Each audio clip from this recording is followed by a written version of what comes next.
कक्षा 7वीं भूगोल पाठ क्रमांक 2 सूर्य, चंद्रमा और पृथ्वी।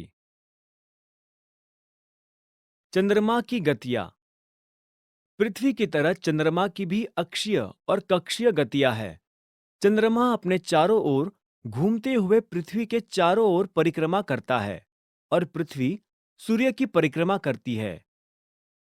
इस प्रकार यद्यपि चंद्रमा सूर्य के चारों ओर स्वतंत्र पूर्वक घूमता नहीं है, फिर भी वो सूर्य के चारों ओर अप्रत्यक्ष रूप से परिक्रमा करता रहता है।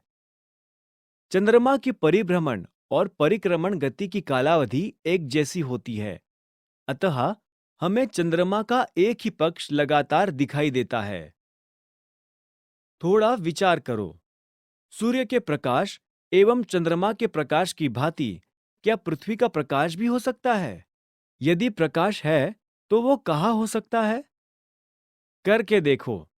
विद्यार्थी निम्न कृति मैदान पर करे। 3 विद्यार्थियों का चुनाव करे। उन्हें सूर्य, पृथ्वी और चंद्रमा की भूमिका दे। सूर्य बने विद्यार्थी को मध्य भाग में खड़ा करे। सूर्य के चारों ओर लंबवृत्ताकार कक्षा खींचे। पृथ्वी बना विद्यार्थी अपने चारों ओर पश्चिम से पूर्व की ओर घूमते हुए सूर्य बने विद्यार्थी के चारों ओर खींची हुई कक्षा पर घूमे। सूर्य के चारों ओर घूमते हुए घड़ी की सुई की विपरीत दिशा में घूमे। चंद्रमा बना विद्यार्थी अपने चारों ओर घूमते हुए पृथ्वी बने विद्यार्थी के चारों ओर भी घूमेगा। सभी की गई कृतियों की आकृति कॉपी में बनाओ। भौगोलिक स्पष्टीकरण। पृथ्वी की भांति चंद्रमा की परिक्रमा कक्षा भी लंबवृत्ताकार है, अतः चंद्रमा द्वारा पृथ्वी का परिक्रमण करते समय पृथ्वी और चंद्रमा के बीच की दूरी सर्वत्र एक समान नहीं होती। जब चंद्रमा पृथ्वी के अधिकाधिक निकट होता है, उस स्थिति को उपभू स्थिति कहते हैं।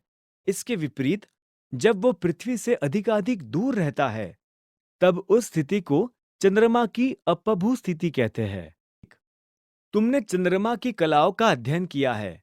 आकाश में चंद्रमा की कलाएं अमावस्या से पूर्णिमा तक किस प्रकार बढ़ती जाती है और पूर्णिमा के बाद वे कलाएं क्रमशः किस प्रकार कम हो जाती है, ये भी तुम्हें ज्ञात है। अमावस्या, अष्टमी और पूर्णिमा के दिन दिखाई देने वाली चंद्रमा की कलाओं के लिए आकृति देखो। संबंधित दिन की चंद्रमा, पृथ्वी और सूर्य की सापेक्ष स्थिति को भी इस आकृति में दर्शाया गया है। थोड़ा विचार करो। आकृति में चंद्रमा दिखाई गई कि अंतरिक्ष में स्थिति एवं पृथ्वी के ऊपर से दिखाई देने वाली स्थिति को तुम कैसे पहचानोगे? हम पृथ्वी के ऊपर से आकाश में चंद्रमा की कलाएं देखते हैं। ये चंद्रमा के प्रकाशित हिस्से होते हैं। ये हिस्से चंद्रमा से परावर्तित होने वाले सूर्य प्रकाश के कारण हमें दिखाई देते हैं। पृथ्वी का परिक्रमण करते समय चंद्रमा पूर्णिमा के दिन सूर्य के विरुद्ध दिशा में होते हैं तथा अमावस्या के दिन वो पृथ्वी और सूर्य के मध्य में होता है।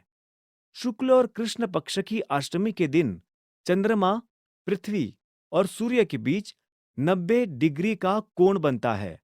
उस स्थिति में हमें चंद्रमा का आधा ही हिस्सा दिखाई देता है, अतः आकाश में चंद्रमा अर्धवृत्ताकार दिखाई देता है। ग्रहण।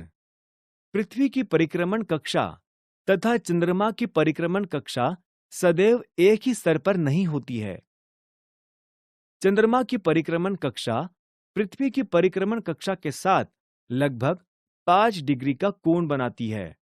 परिणाम स्वरूप चंद्रमा प्रत्येक परिक्रमण के बीच पृथ्वी के परिक्रमण प्रतल को 2 बार काटता है।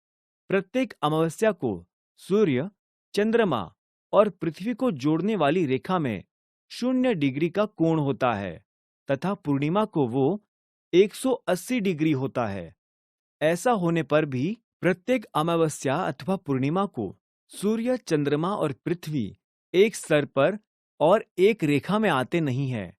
इसलिए प्रत्येक अमावस्या और पूर्णिमा को ग्रहण होते नहीं हैं। कुछ ही पूर्णिमा और अमावस्या को सूर्य, पृथ्वी और चंद्रमा जब एक सीधी रेखा में और एक स्तर पर आते हैं, तब ऐसी स्थिति में ग्रहण होते हैं। ग्रहण के दो प्रकार, सूर्य ग्रहण और चंद्र ग्रहण है। थोड़ा विचार करो। चंद्रमा पृथ्वी और सूर्य की कृष्ण और शुक्ल पक्ष में अष्टमी और अमावस्या के दिन की सापेक्ष स्थिति को ध्यान में लो। चंद्रमा पृथ्वी और सूर्य के बीच में बनने वाले कोण कितने अंश के होंगे? प्रत्येक महीने में ऐसे कोण कितनी बार बनेंगे? सूर्य ग्रहण। सूर्य और पृथ्वी के बीच चंद्रमा के आने पर चंद्रमा की छाया पृथ्वी पर पड़ती है। इस स्थिति में ये तीनों पिंड एक स्तर पर और एक सीधी रेखा में आते हैं। इससे दिन में चंद्रमा की छाया पृथ्वी पर जहां पड़ती है, वहीं से सूर्य ग्रहण का अनुभव किया जा सकता है। ऐसी छाया दो प्रकार से पड़ती है। मध्य भाग में वो घनी होती है और किनारे वाले हिस्से में विरल होती है। पृथ्वी के ऊपर जिस हिस्से में छाया घनी होती है, वहां से पूर्णतः ढका हुआ सूर्य दिखाई देता है। इस स्थिति को खग्रास सूर्य ग्रहण कहते हैं। उसी समय विरल छाया वाले भाग से सूर्य का कुछ हिस्सा दिखाई देता है। तब सूर्य आंशिक रूप से ग्रसित दिखाई देता है। ये स्थिति खंडग्रास सूर्य ग्रहण को होती है। खग्रास सूर्य ग्रहण बहुत कम भागों में अनुभव किया जा सकता है। कभी कभी चंद्रमा पृथ्वी से अपभू स्थिति में होता है, अर्थात वो पृथ्वी से अधिकाधिक दूर होता है। उस स्थिति में चंद्रमा की घनी छाया पृथ्वी तक पहुंच नहीं पाती, वो अंतरिक्ष में ही समाप्त हो जाती है। ऐसे समय पृथ्वी के बहुत कम भागों से सूर्य का केवल प्रकाशित किनारा किसी वलय अथवा वृत्त की तरह दिखाई देता है। इसी को कंकणाकृति सूर्य ग्रहण कहते हैं। कंकणाकृति सूर्य ग्रहण कदाचित ही दिखाई देता है। करके देखो। गाढ़े कीचड़ का अथवा चिकनी मिट्टी यानी क्ले का गोला लो। ये गोला मेज पर मध्य भाग में रखो। कीचड़ के इस गोले में एक पेंसिल खड़ी खोसो। देखो कि पेंसिल की नोक ऊपर की दिशा में आएगी। पेंसिल की ऊपर की नोक पर स्पंज अथवा प्लास्टिक की छोटी गेंद बैठाओ। इस गेंद को चंद्रमा बनाओ। इस गेंद पर मध्य भाग में पेंसिल से एक वृत्त बनाओ। अब इस गेंद के पीछे 10 से 15 सेंटीमीटर की दूरी पर रबड़ अथवा प्लास्टिक की एक बड़ी गेंद रखो। इसको हम पृथ्वी मानेंगे। इस गेंद पर भी मध्य भाग में पेंसिल से वृत्त बनाओ। इस वृत्त को विषुवत रेखा समझो। इस गेंद को मेज पर स्थिर रखने के लिए विद्यालय में उपलब्ध रबड़ की रिंग अथवा गंदोली यानी एंडूरी का सहारा दो। इन सब को इस प्रकार रखो कि चंद्रमा पर खींचा हुआ वृत्त विषुवत रेखा के सामने आएगा। अब टॉर्च लो, उसे सूर्य मान लो। उसे लगभग 1 फीट की दूरी पर चंद्रमा की सीधी रेखा में आड़ा पकड़ो। टॉर्च का प्रकाश चंद्रमा पर फेंको। पृथ्वी पर पड़ने वाली चंद्रमा की छाया का निरीक्षण करके सूर्य ग्रहण की स्थिति को समझो। चंद्र ग्रहण। चंद्रमा अपने परिक्रमण मार्ग पर आगे बढ़ते हुए जब पृथ्वी की छाया में प्रवेश करता है, तब चंद्र ग्रहण होता है। इस स्थिति में चंद्रमा और सूर्य के बीच पृथ्वी का एक सतह पर आना आवश्यक होता है। पूर्णिमा की रात में चंद्रमा का परिक्रमण मार्ग पृथ्वी की घनी छांव में से गुजरता है, अतः चंद्रमा पूर्णतः ढक जाता है और खग्रास चंद्रग्रहण होता है। तो कभी कभी चंद्रमा आंशिक रूप से ढक जाता है और खंडग्रास चंद्रग्रहण होता है। करके देखो। सूर्य ग्रहण के लिए उपयोग में लाई गई सामग्री को आकृति के अनुसार रखो और चंद्रग्रहण की स्थिति को समझो। थोड़ा सोचो। सूर्य ग्रहण के दिन पृथ्वी के किस क्षेत्र में ग्रहण दिखाई नहीं देगा? कंकणाकृति और खग्रास सूर्य ग्रहण क्या एक ही समय में हो सकते हैं? चंद्रग्रहण कंकणाकृति क्यों दिखाई नहीं देगा? यदि तुम चंद्रमा पर गए तो तुम्हें कौन कौन से ग्रहण दिखाई देंगे? अन्य ग्रहों के कारण होने वाले सूर्य ग्रहण हम क्यों नहीं देख सकते? थोड़ा विचार करो, जिस अमावस्या को सूर्य ग्रहण नहीं होता है, क्या उस दिन चंद्रमा की छाया ही नहीं होती है? सूर्य ग्रहण की विशेषताएं। सूर्य ग्रहण अमावस्या को होता है, परंतु प्रत्येक अमावस्या को नहीं होता है। सूर्य, चंद्रमा और पृथ्वी के क्रमशः एक रेखा में और एक सतह पर आने पर ही सूर्य ग्रहण होता है। खग्रास सूर्य ग्रहण की अधिकतम कालावधि 7 मिनट 20 सेकंड यानी 440 सेकंड होती है। चंद्रग्रहण की विशेषताएं। चंद्रग्रहण पूर्णिमा को होता है, परंतु प्रत्येक पूर्णिमा को नहीं होता है।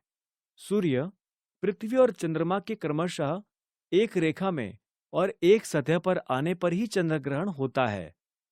खग्रास चंद्रग्रहण की अधिकतम कालावधि 107 मिनट होती है। ग्रहण एक खगोलीय घटना। सूर्य ग्रहण और चंद्र ग्रहण केवल खगोलीय स्थिति है। इसमें शुभ अशुभ अथवा इष्ट अनिष्ट ऐसा कुछ भी नहीं होता है। सूर्य, पृथ्वी और चंद्रमा के विशिष्ट स्थिति में आने का ये केवल खगोलीय परिणाम है। ऐसी अंतरिक्षीय घटनाएं सदैव घटित नहीं होती है, अतः ऐसी घटनाओं के प्रति लोगों के मन में स्वाभाविक रूप से कुतूहल बना रहता है। खगोल वैज्ञानिकों के लिए ग्रहण और विशेष रूप से खग्रास सूर्य ग्रहण और कंकणाकृति सूर्य ग्रहण अध्ययन की दृष्टि से पर्व ही होता है। जिस हिस्से से ग्रहण दिखाई देता है, वहां विश्व भर के खगोल वैज्ञानिक विशेष रूप से एकत्रित होते हैं और ग्रहण की स्थिति का गहन अध्ययन करते हैं। इसे सदैव ध्यान में रखो।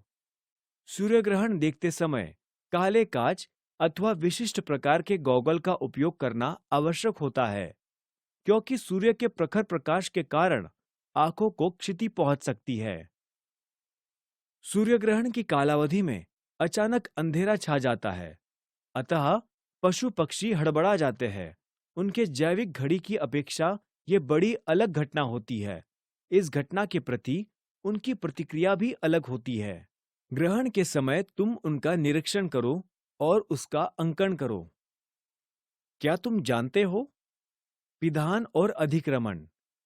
ग्रहण की भांति ही सूर्य और चंद्रमा के अनुषंगिक रूप में कुछ विशिष्ट स्थितियां पैदा होती है। उन्हें पिधान अथवा अधिक्रमण स्थिति कहते हैं। पिधान की स्थिति चंद्रमा के संदर्भ में, तो अधिक्रमण की स्थिति सूर्य के संदर्भ में होती है। पिधान स्थिति ऑक्यूलेटेशन ये एक अंतरिक्षीय घटना है। चंद्रमा किसी नक्षत्र या तारे अथवा ग्रहण के सामने से गुजरता है। ऐसी स्थिति में वो खगोलीय पिंड कुछ समय के लिए चंद्रमा के पीछे लुप्त हो जाता है। इसी को पिधान कहते हैं। वास्तव में खग्रास सूर्य ग्रहण पिधान का ही एक प्रकार है। इस समय चंद्रमा के कारण सूर्य पूर्णतः ढक जाता है। अधिक्रमण ट्रांजिट। पृथ्वी और सूर्य की रेखा में बुध अथवा शुक्र में से कोई अंतर्ग्रह आने पर अधिक्रमण की स्थिति निर्माण हो जाती है। ऐसे समय सूर्य की ऊपर से एक काला धब्बा खिसकता हुआ दिखाई देता है। ग्रहण और अधिक्रमण में वैसे बहुत अंतर नहीं है।